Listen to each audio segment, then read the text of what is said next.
রাসূলুল্লাহ সাল্লাল্লাহু আলাইহি সাল্লাম এরপরে বলছেন যে দেখো তোমাদের জন্য কতকগুলো প্রাইম নির্দেশনা আমি রাসূল দিয়ে গেলাম। ইত্তাকুল মালাইনাত সালাস, আল্লাহ নবী বললেন তোমরা তিন ধরনের অভিশাপ থেকে বেঁচে থাকো। অভিশাপ কয়টা? তিনটা।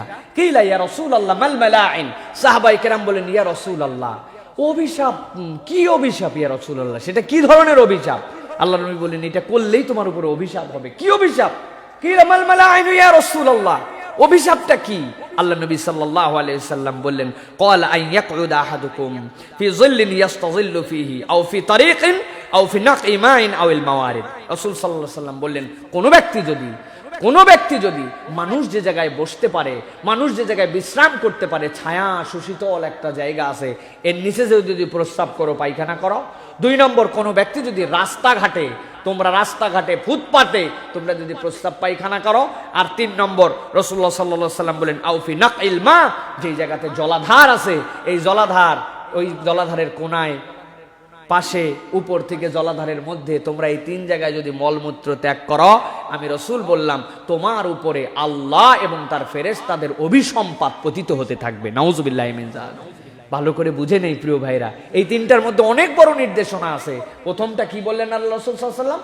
যেখানে ছায়া সুশীতল পরিবেশ, যেখানে মানুষ বসে, যেখানে মানুষের জন্য আরাম করার জায়গা, আমাদের যেখানে আরাম করার জায়গা সেখানেই আমাদের জন্য প্রস্রাব করার জায়গা। দেখবেন এখানে যাত্রী ছাউনি, উপজেলা পরিষদ অমুক পরিষদ থেকে যাত্রী ছাউনি দিছে, মানুষজন যেন এই জায়গায় একটুখানি আরাম করে। উনি তার পাশেই ডানে অথবা বামে একটু নিচুর দিক আছে, দাঁড়ায় ওই জায়গায় প্রস্রাবখানা বানায় ফেলছে। আছে কিনা আমাদের দেশে? সব জায়গায় প্রস্রাব করে। আমাদের রাসূল সাল্লাল্লাহু আলাইহি ওয়াসাল্লাম তুমি রাস্তাঘাটে প্রস্রাব করো না। আমাদের রাস্তাঘাট আর ফুটপাত, এতে তো শেষ পর্যন্ত আরবি লেখছে যে মামনুউল বাউল, এই জায়গাতে প্রস্রাব করা নিষেধ।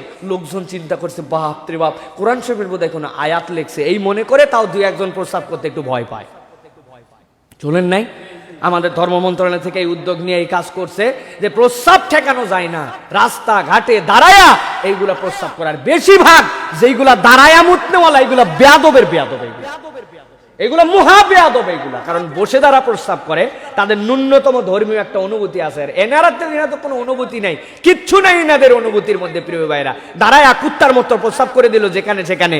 ওর তো চিন্তা করলো আমার মাখলেই কি, আর সাফ হলেই কি, অপরিষ্কার হলেই কি।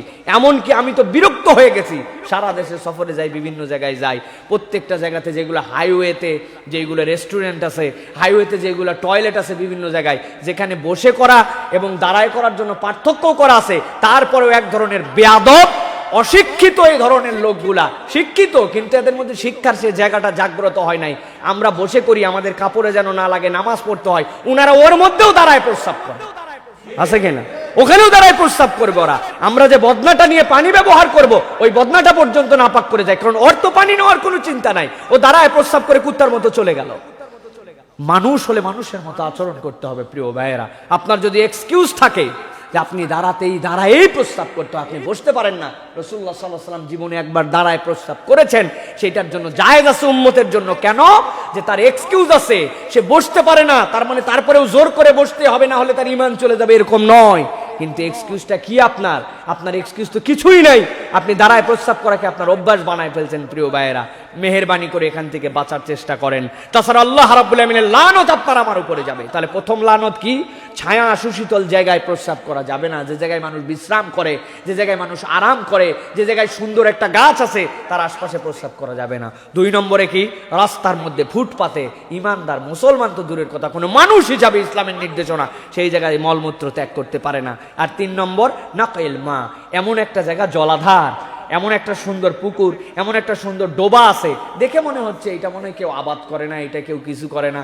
আমাদের ধারণা যে এই যাবতীয় প্রস্রাব করার জন্যই বানানো হয়েছে, কোনো একটা পান নিচুর দিকে একটু দেখলেই হয়েছে, বইসে আর দাঁড়ায় হোক এই জায়গায় প্রস্রাব করে দিল। রাসূল সাল্লাল্লাহু আলাইহি ওয়াসাল্লাম বারবার নিষেধ করেছেন, জলাধার যেইটা, এইখানে যেন তোমরা প্রস্রাব পায়খানা করো না। এই 3টা যদি করো, আল্লাহ রাসূল সাল্লাল্লাহু আলাইহি ওয়াসাল্লাম বলছেন তোমাদের জন্য লানত আসবে। প্রিয় ভাইয়েরা, এটা হচ্ছে পরিচ্ছন্নতার একটা প্রাইম নীতিমালা আপনার আমার জন্য। এখানে কথা থাকবে এখন যে হুজুর আমরা তো প্রস্রাব পায়খানা করতে চাই, তাহলে রাস্তাঘাটে তো আমরা প্রস্রাব পায়খানা পাই না। আলহামদুলিল্লাহ, আমরা গর্বিত একটা বিষয় যে সারা দেশের মানুষ সহ সারা পৃথিবীর মানুষের কাছে একটা ওয়েল কনসেপ্ট চলে গেছে, মসজিদ কেন্দ্রিক একটা ওয়েল কনসেপ্ট, যে যেখানে মসজিদ আছে সেখানে অন্তত পক্ষে হামামাত আছে, সেই জায়গায় প্রস্রাব পায়খানা করার ব্যবস্থা আছে, ঠিক কিনা? এটা হচ্ছে একটা গুড কনসেপ্ট সারা পৃথিবীর মানুষের কাছে। যেই লোক মসজিদে নামাজও পড়ে না, ঠেলায় পড়লে উনি তো প্রস্রাব পায়খানা রাস্তাঘাটে করতে পারেন, ওরা মসজিদ খুঁজতে হয়, মসজিদের টয়লেট ব্যবহার করতে হয়, হয় কি না? এটা আমরা ইসলামের একটা বিউটি উপস্থাপন করতে পেরেছি যে আমাদের মসজিদ মানে সেখানে সুন্দর করে একটা প্রস্রাবের জায়গা, পায়খানার জায়গা তাদের জন্য অ্যারেঞ্জমেন্ট করা আছে। সরকারকেও এক্ষেত্রে আরো পদক্ষেপ নিতে হবে। কমন কতগুলো প্লেসে আপনি টাকা পয়সা নিয়ে এই কাজ করাতে পারবেন না। আমাদের মানুষজন অনেক সময় প্রস্রাব করতে যায় না, হুজুর প্রস্রাব করতে গেলে 10 টাকা নেই, আগে 5 টাকা নিতে, এখন প্রস্রাবই করে আর পায়খানা করি, কারণ সবগুলা পায়খানা ভিতরে যায় কি করছে এটা তো উনি জানে না। এই জন্য 10 টাকা না হলে হবে না, এরকম সব জায়গায় করা যাবে না। পাবলিক প্লেসে আপনাকে কিছু উন্মুক্ত সার্ভিস দিতে হবে, পরিষ্কার পরিচ্ছন্ন করবে, তার জন্য লোক রাখবে, গভর্নমেন্ট সেটা বেয়ার করবে।